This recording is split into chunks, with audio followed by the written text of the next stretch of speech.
In this video, I'm going to give you a 25-day plan that you can follow for your first 25 days of 2025.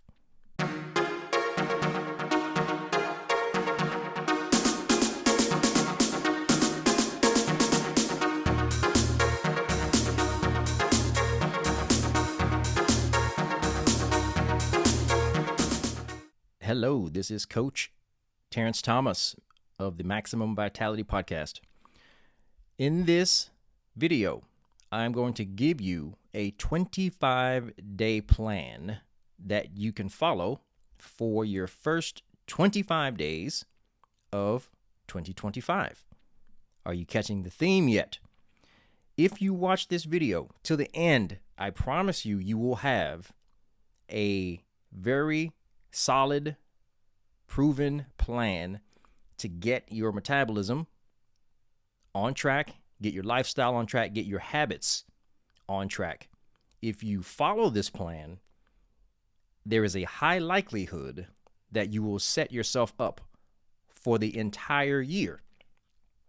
And I will explain how all of that works in this video. Now, before I get into outlining this plan, you might be asking yourself why you should listen to me. Well, if walking the talk means anything to you, I'll start here. This is me at age 16. This is me somewhere in my 20s, probably 21, 22, somewhere in there. And here's me. Sorry about that. I'm going to back up. Here is me in my 30s. There. And here's me in my 40s. Yep. And here's me today at the ripe age of 50. So, now before you start running your brain, these results are not because of genetics. It's not because of luck. It's not because black don't crack. It's not because of TRT. It's because of a set system that I've used over the last 35 years or so that's allowed me to get these types of results and to stay that way. So if you're looking for somebody who went from fat to fit, this is not the video. But if you want to gain some nuggets of wisdom and practical experience from someone who has been walking the talk for their entire lives, you're in the right place. Or in other words, who would you rather learn wealth management from? Someone like Warren Buffett and the late Charlie Munger? Or someone who just won the lottery? You're smart enough. So, with that being said, let's dive in to why using an intermittent fasting protocol, at least for the next 25 days, can possibly set you up for success for the whole year and essentially for the rest of your life if you choose to ride the wave of momentum that can be gained from doing something like an intermittent fasting plan. There is a lot of information out there on intermittent fasting, and a lot of it can be confusing. For some people who try intermittent fasting, they get great results. But for others, it can be quite challenging for various reasons.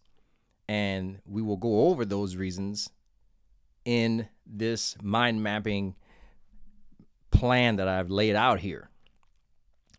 After coaching many people through various protocols, the number one thing that I want you to understand before I dive into this is that everyone is unique. As much information as we had have over the internet and all the different ways that we can gather information, you have to be able to apply that information to your individual situation. In other words, the information that we have at our disposal are essentially tools. And the tools can only be as good as the user of the tool.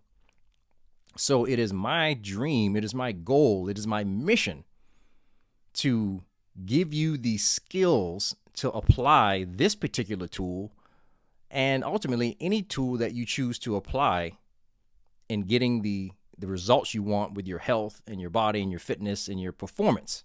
This is my dream. If I had to give you my mission and why I do this, it's that reason right there. In this day and age, there is no shortage of information, but there is a bit of a shortage in the application and the correct application to get the results that people want quickly, safely, and predictably. All right. So with that being said, let's dive in to the 6 benefits, the 6 things that you want to keep in focus when it comes to intermittent fasting in general. So let's go to the first idea here. So the first thing and benefit that you want to consider is that intermittent fasting is a very efficient way to activate your metabolism. Now, what does activate mean? This is a term that I created, and essentially what activating your metabolism means is that you're trying to shift out of fat storage mode and into the fat burning and vitality zone. If you wanted to use common jargon, activating your metabolism essentially means you're increasing your metabolic flexibility. In other words, you're going from a predominantly sugar burner and getting more into burning fat at rest, or burning more fat at rest. There's no pure fat burning at rest, but in essence, you're able to become more fat adaptive, which is another term. So this is, I think, the most popular reason for most people in the biohacking and scientific fitness space. The reasons for doing intermittent fasting is that it activates your metabolism. So and it's an important one, because if you can do this one thing, it's going to set the tone for you essentially accomplishing everything else you want in terms of how your metabolism works, how you look, feel, and ultimately function. So it's important that you do whatever it takes, whether it is doing intermittent fasting or any other type of nutritional protocol, to activate your metabolism. Like I said, I've been a coach for 35 years, and I've had the pleasure of working with, at this point, thousands of people. But I can recall there was one period in my journey where I did this massive program. I ran a bunch of ads for it, got a bunch of leads, and got a bunch of people to run through this program. I'd say I ran about 180 people through this program. So I had a large sample size of people who followed a specific nutrition and exercise program for the purposes of getting healthy, fit, losing weight, XYZ. And the point that I'm trying to make is that the people who gained the most success ultimately were able to activate their metabolism versus the people who struggled to do this program, which was a 12-week program. The people who activated their metabolism, on average, were losing between 7 and 12 pounds within the first 4 to 6 weeks. So it happens fairly quickly once you do activate your metabolism. But the crazy part is that people spend years struggling to take the steps to do this, when it as a coach who is passionate about helping people, it literally I want to slit my wrist when I know that it's so easy to do this, but many people just struggle to get it in their mind that it's so easy to activate your metabolism, and it doesn't take long, and it's way easier than most people think.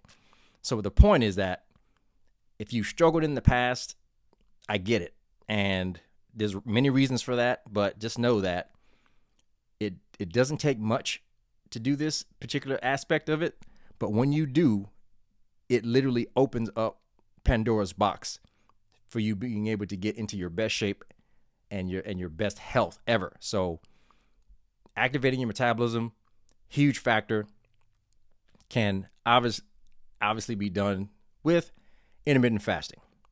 All right, let's go to step 2. Another benefit of intermittent fasting is that there is a bit of a detoxification benefit and a detoxification process when you do intermittent fast.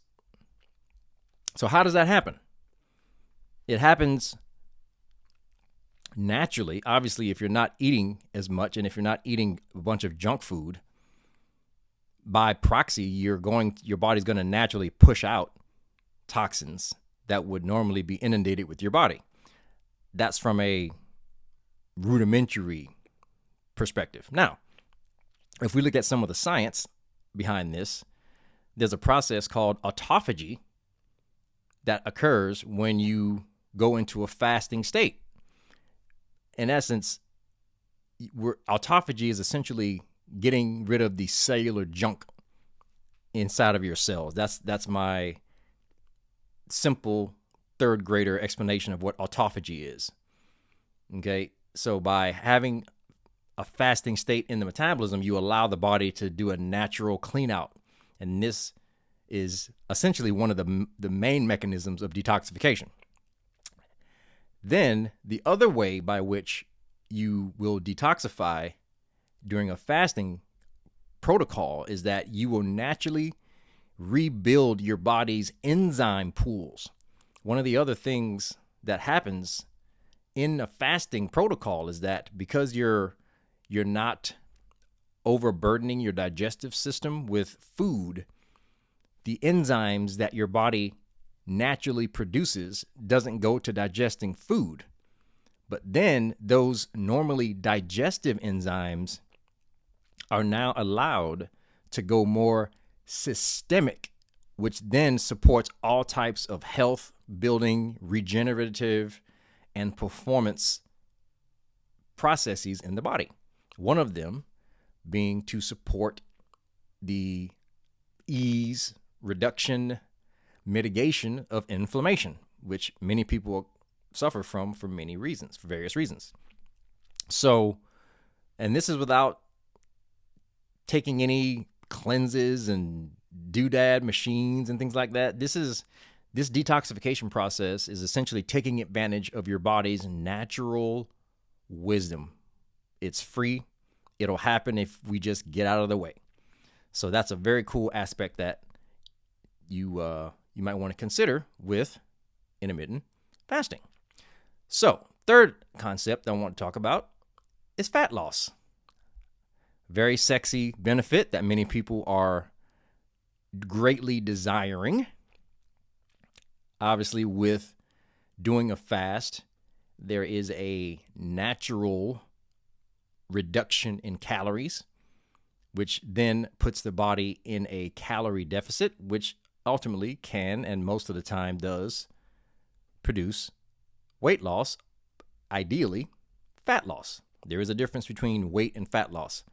I use fat loss because that's the ultimate goal, and I don't want people to get mixed up with reality and what's supposed to work on paper. So you want fat loss. Yes, the scale will go down, but there are a certain group of people who, when they do fasting or any other type of fat loss protocol, is that the scale won't go down as far because they are essentially what we call repartitioning, meaning that if when these particular types of body types and metabolisms go on these protocols, the scale won't drop as fast because their body is essentially gaining muscle and losing fat, which means that the scale won't go down as much.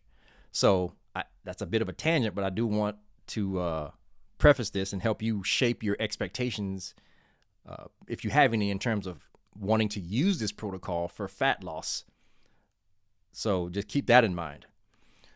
And again, one of the reasons that this protocol works is that with fasting, you typically drive your body into ketosis, which then allows you to burn more fat as your primary source of energy while at rest, and obviously during exercise if it's done properly. Now, that's the ideal situation that's supposed to happen on paper. Now, when it comes to real life and when it comes to this process happening predictably with as many people as possible, you have to know what you're doing. Now, here's the reality of intermittent fasting and the keto diet and things like that. Yes, when you go into a fasted state, it's supposed to drive your body into ketosis, which then allows you to burn more fat. Therefore, you're supposed to get this energy increase and cognitive clearing and neuroprotective and neuro enhancement features as a result of the body using ketones for energy and fat for energy. However, do not underestimate one's ability to be metabolically dysfunctional.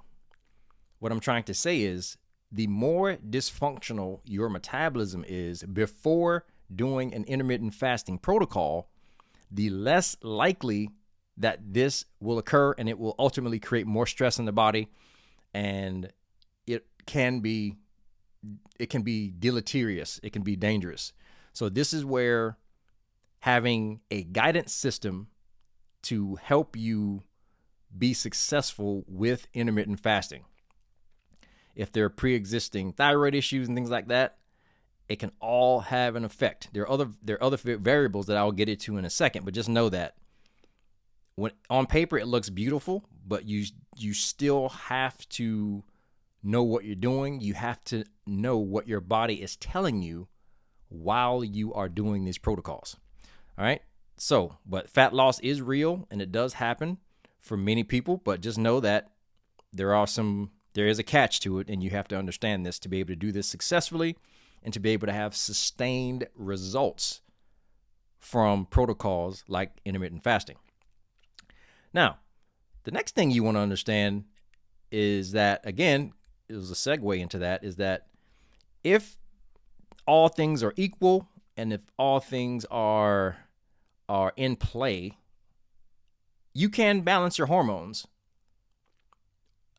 when doing an intermittent fasting protocol.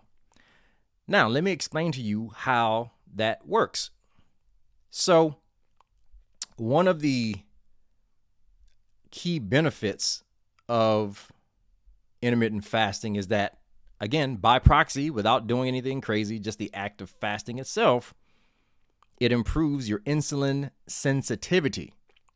Now, for those of you who don't know what that means, in layman's terms, improving insulin sensitivity means that your blood sugar metabolism is improved. Your ability to metabolize carbohydrates in a positive way is improved.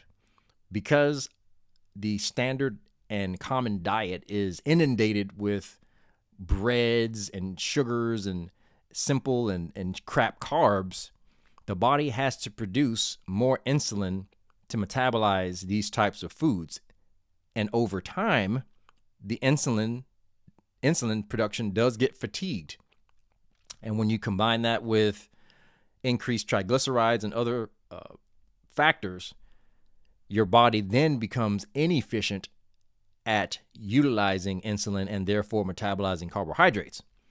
This is a big problem. This is the start of many of a degenerative disease: type 2 metabolic syndrome, type 2 diabetes, cardiovascular disease, even cancer, hormone imbalances, cognitive decline, can all be traced back to a blood sugar metabolism issue or an insulin metabolism issue.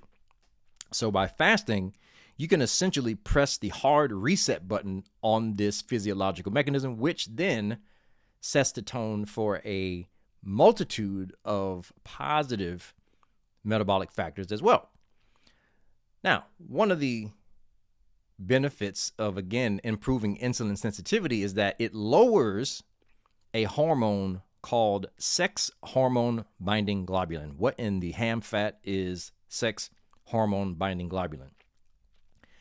Basically, what this hormone does is it hijacks your testosterone. So the higher your sex hormone binding globulin is, the less free testosterone that you will have to burn fat, build muscle, improve your vitality, XYZ. So the way you lower sex hormone binding globulin is by improving insulin sensitivity. So it's a chain reaction here, you see. So first you fast, then you improve your insulin sensitivity, which naturally lowers your sex hormone binding globulin, which then increases your free testosterone that allows you to have more usable and available testosterone.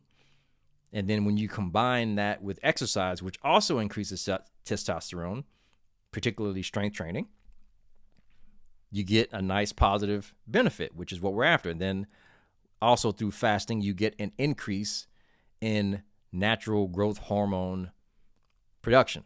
That's been shown to happen through fasting. Growth hormone is tricky, and I don't know if you're reading this, if you're where you're at in your education in terms of biohacking, but there are pros and cons to stimulating too much growth hormone. When it comes to the regenerative process, growth hormone itself isn't the regenerative mechanism. Growth hormone is good for burning fat, to make a long story short. I'll get more into that later, but growth hormone itself is excellent for fat burning.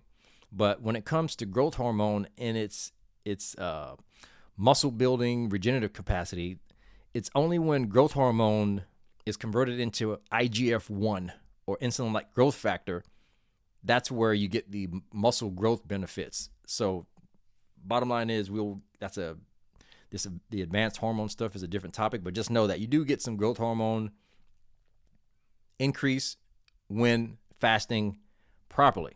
And again, in red letters, these are big ifs, and they are person specific. Depending on how deep you are in a metabolic deficit is going to determine how much benefit that you will elicit from doing a fasting protocol. All right, I hope that makes sense. But there are hormone benefits, but you have to know where to start, what you're doing, and what you're working with before you start. All right, so the other benefit that you're going to get from fasting is that it's going to be a hard reset with the relationship that you have with food. Big time problem. Again, because of all the processed foods, because of all of the crap that's out there on the market, because of the way many people choose to schedule their meals, there are many things that destroy our natural relationship with food. And with fasting, again, it's a hard reset, and being able to reestablish a functional, productive, healthy, expansive relationship with food. Now, what do I mean by a relationship with food? Okay, well, in particular, when you're fasting, you're able to recalibrate your taste buds, or what's known as the apostat. The apostat is that part of your brain. It's somewhere in the stem of the hypothalamus, and it really has implications in terms of your hunger control and when you feel hungry and when you feel satisfied and things like that. So fasting just basically resets that whole mechanism, which then allows you to approach your food selections and what you crave and what you choose to eat in a very expansive way, rather than this chaotic, dysfunctional patterns that can often happen when you're eating a bunch of chemically laden foods that that are designed to make you crave, because that makes you eat more, which helps the company who produced these foods line their pockets. So again, with fasting, your taste buds become more sensitive. You reestablish the I call it your taste acuity, meaning that you'll start to even taste the differences in water. The challenge here is when you're eating a bunch of aggressive foods that are high in sugar and salt and other chemicals, it in essence dulls your taste buds. So at that point, the only thing that can stimulate your appetite, or trick it at least, because you don't really stimulate it because you're still going to overeat. But in order to even stimulate that pleasure center in your brain, it has to be high in salt or some other chemical. This is how food manufacturers sneak us into these different food addictions and things like that. The struggle is real. So fasting can basically press the hard reset button if you're on this type of roller coaster. If you're craving different foods and feel like you don't have control over your hunger and things like that, just know that it's not entirely your fault. There's some things that are happening behind the curtain that is contributing to that. But this system, what I'm explaining to you, is a way to getting you the power back. So just know that. And again, just getting more specific into the science, that whole recalibration process that I told you about of the appestat, that what essentially happens is it balances out two different hormones. One's called ghrelin, which increases your appetite, and the other one is called leptin, which tells your brain that you can stop eating now. So we'll get into some different ways and how that works, but basically is the less nutrient dense your food that you're eating is, it keeps the ghrelin coming and keeps the leptin away. So it's important that you when you're fasting, that when you break your fast, the foods need to be super nutritious, or you can run into some landmines and make existing problems worse. I hope that makes sense. So with that being said, let's talk about the final benefit of potential fasting, which it may seem counterintuitive, is that fasting, when done properly, can assist in muscle building and or muscle preservation. Now, let me explain to you how this works.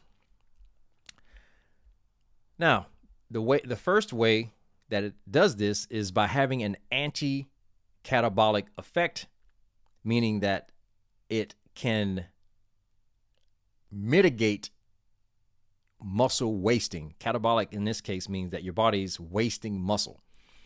You see, when you are insulin resistant,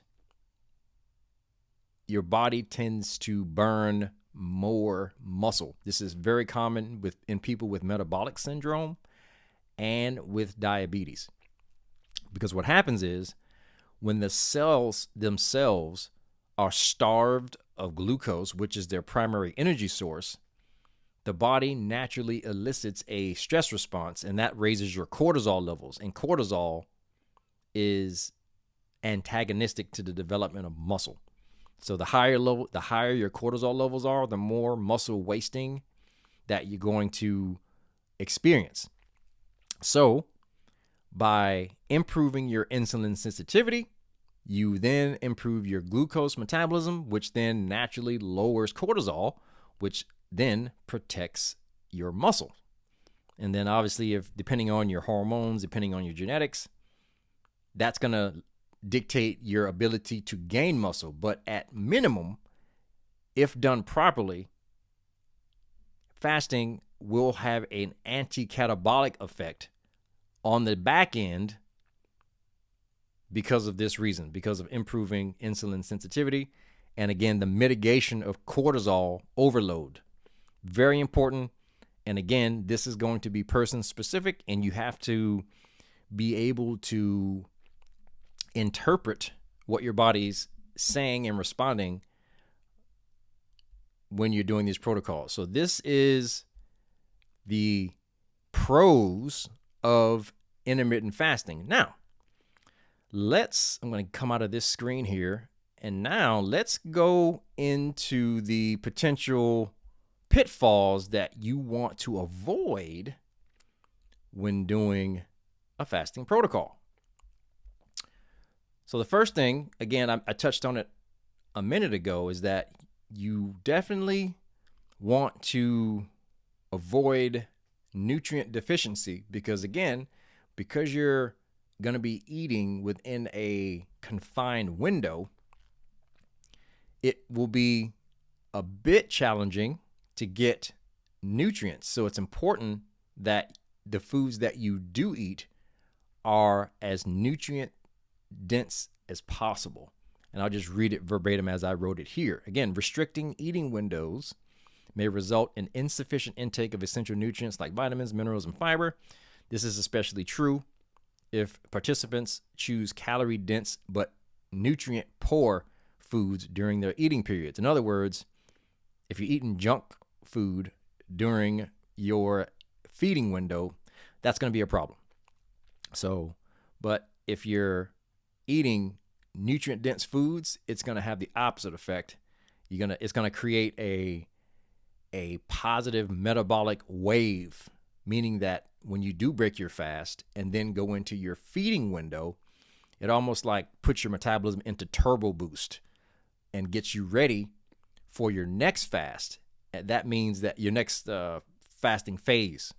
So if you're packing that feeding window with nutrient-dense foods, it creates a slingshot effect, which means that for every fast, you should start to burn more fat. The mental clarity should start to kick in, and that's how you know you're hitting the ground running.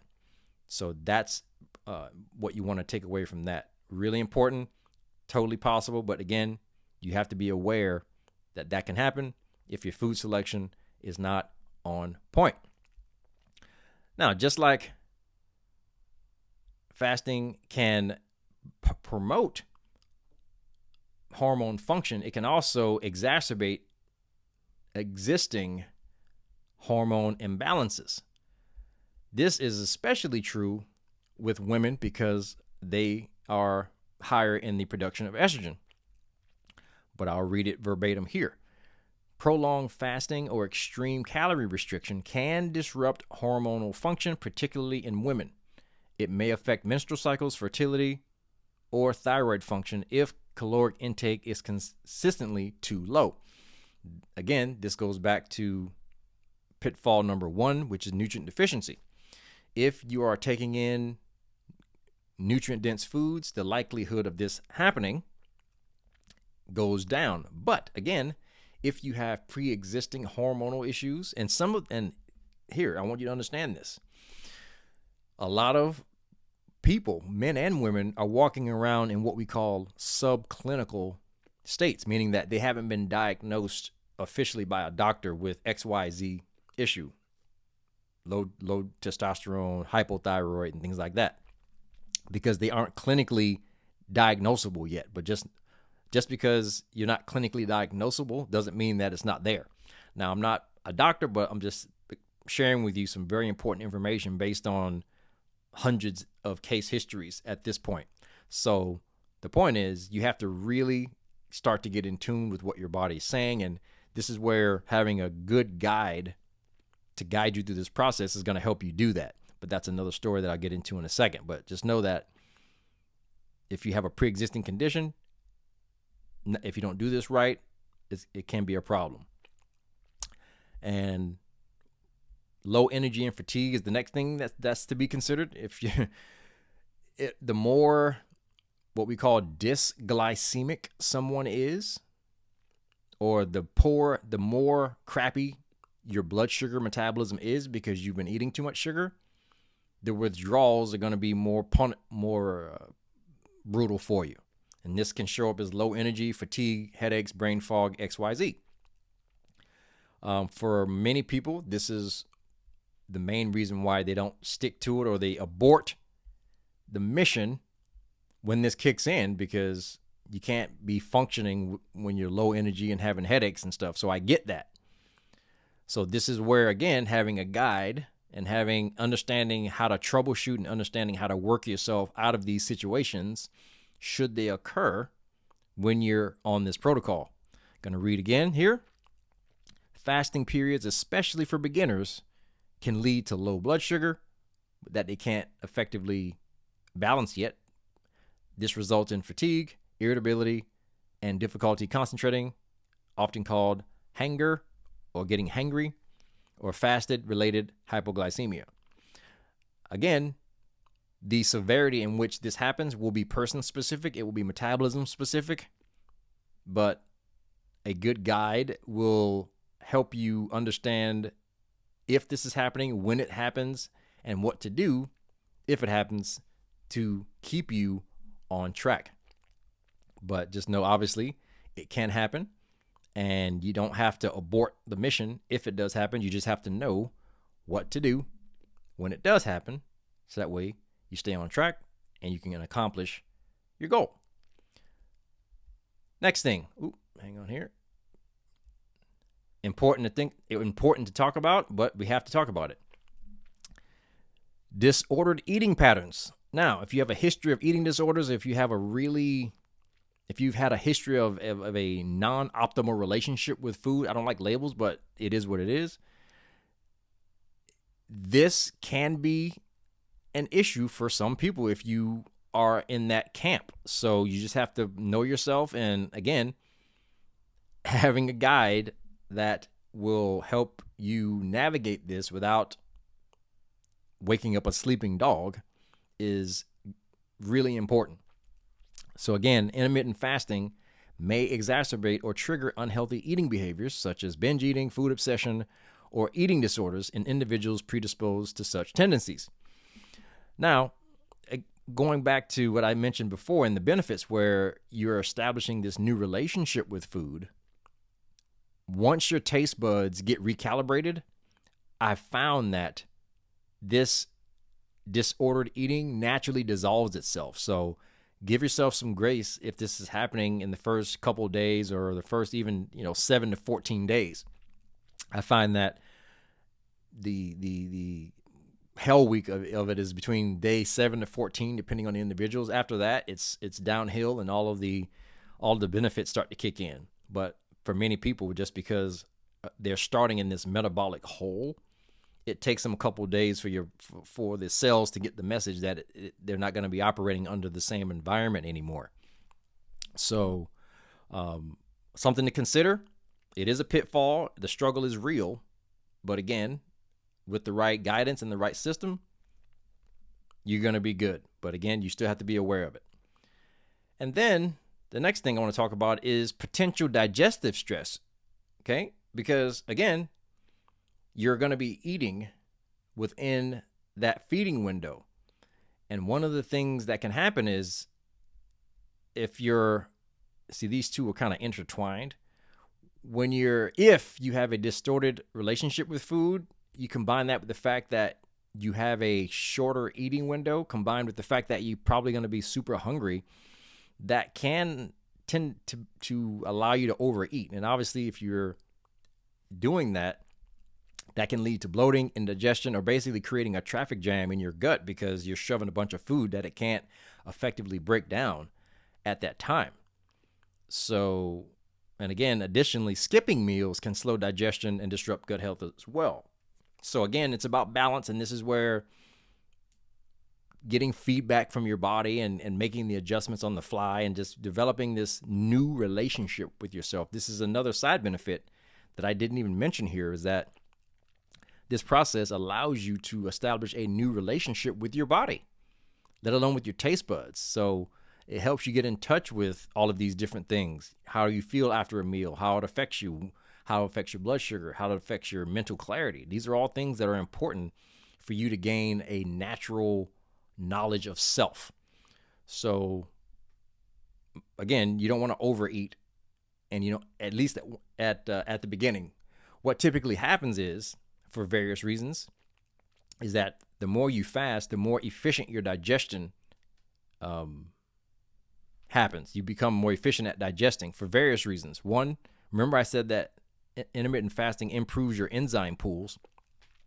So you're going to have more available digestive enzymes, but especially if you're combining fasting with exercise, exercise itself improves digestion. This has been known for years. A cool book, I don't have the quote on me, but there's a book called The Secrets of Strength by Earl Lederman. It's an older book, but the way he explained how strength training in particular improves digestion was amazing. But the gist of it is the stronger you are and the more you get into strength training, your nutrient requirements are going to go up, which in essence allows the digestive system to become more efficient as well. So basically, a strong muscles equals strong digestive system. I believe it, and I see that to be true in the people who do it regularly. Okay, and then one of the things you want to keep in mind as terms of pitfalls is increased cortisol. Remember, fasting is a stressor.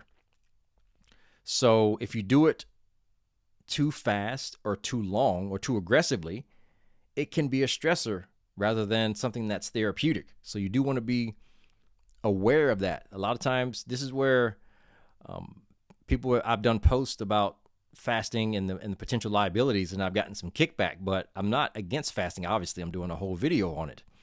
What I'm saying is that, again, you have to be able to use the tool properly. But if you don't use the tool properly, you're going to get hurt.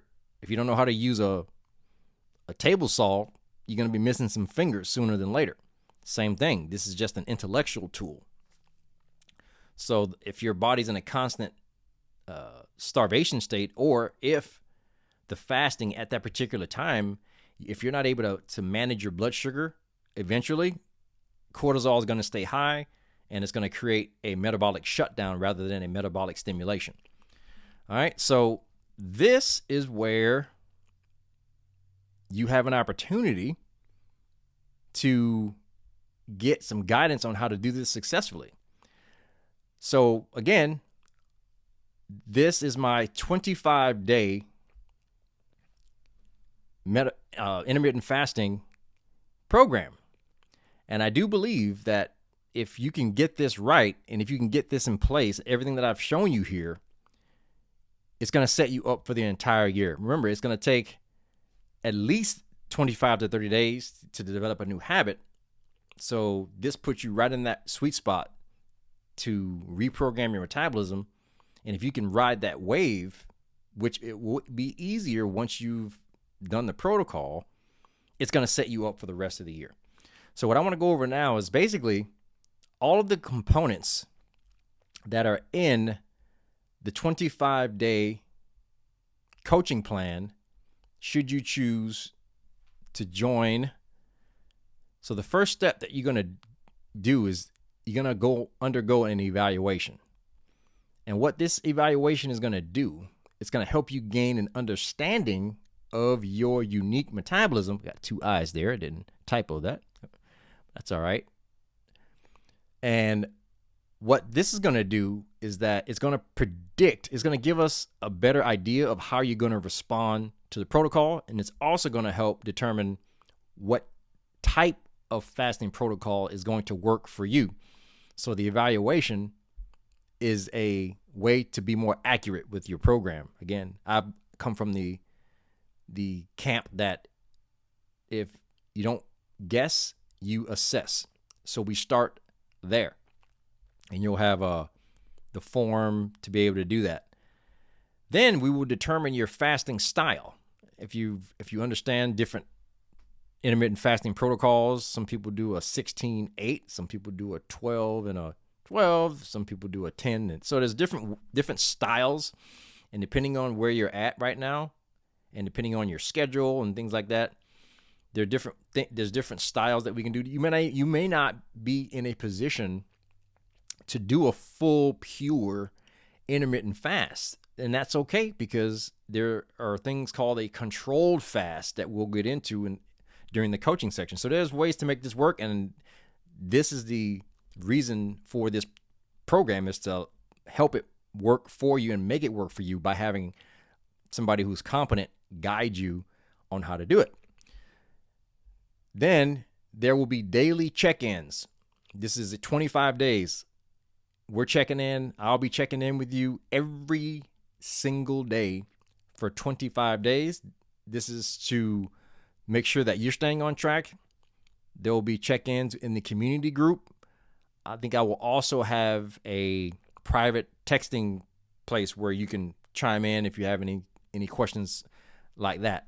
But you'll get access to the logistics of how to do SMS messages once you get rolling. So again, this is for tracking reactions, what we call reaction tracking, how you're reacting, making sure you're staying on track, making sure you're not falling into one of the pitfalls, troubleshooting in terms of food selections and things like that, and what to eat and how you're responding. So all the daily ins and outs. I believe that this is the most important aspect of it because it allows you to stay on track without losing time. If we were to just meet once a week, you could be doing something wrong for an entire week, which means you lose all that time. So with daily check-ins, it allows you to stay on track. It's like a baby. All you guys are babies. You don't leave a baby by itself for a week. You got to watch that baby like a hawk. So all you guys are my babies, and I'm going to be watching you for 25 days to make sure you're staying on track and you're thriving. And obviously, there's accountability, right? Everybody has a work schedule. Everybody has a daily routine. Everybody knows essentially what they're going to be doing Monday through Friday, Monday through Saturday, depending on your job. So it's my job to help you guys navigate this routine regardless of your schedule, regardless of your obstacles. And if you're checking in daily, very, very, very, very high probability you're going to be successful. So daily check-ins. Within this, obviously, you're going to get sample menus. I'm going to give you some different examples and guidance on how to schedule your meals, how to set up your macros, proteins, and carbs and ratios and things like that. If you have any different food sensitivities, you'll let me know, and I'll make sure you're not, eating any violations, eating food that's going to throw you off. So all that stuff is important, even within your feeding window. And then food prep as well. There will be educations, and I have some different demos on how to prep your food and things like that if you want that. If you're good cooks, you can do your thing. But for people who need a little bit of help, I'll have resources and things like that for that. So that's set up for you as well. And then as far as workouts, I'll have different workouts. Again, depending on your schedule, depending on where you're at, your workouts will be different as well. And I'll have different options for people who are more fit, people who haven't started anything, people who have metabolic deficits, who can't tolerate strenuous exercise. So I'll have different options for multiple demographics in order to be successful. But I do believe that everyone has to commit to doing some type of movement because it's going to make the fasting protocol even more effective. So you'll have guidance on exercise and movement as well. And then there will be supplement suggestions. I'm not going to give, if you want specific suggestions, if you have a question, I'll be able to answer it, but I'll give you, again, basic nutrition support and the role that supplements play, especially in this protocol, is that it's fasting management. There are supplements that help mitigate some of the blood sugar stuff and mood stuff, not stimulants, but just other nutrients that if you know how to apply it, they can work very well with a fasting protocol. So that's what's on the menu for this 25-day coaching plan. Now, here's the cool part about this. You may be asking yourself, how much is it? Can I do it?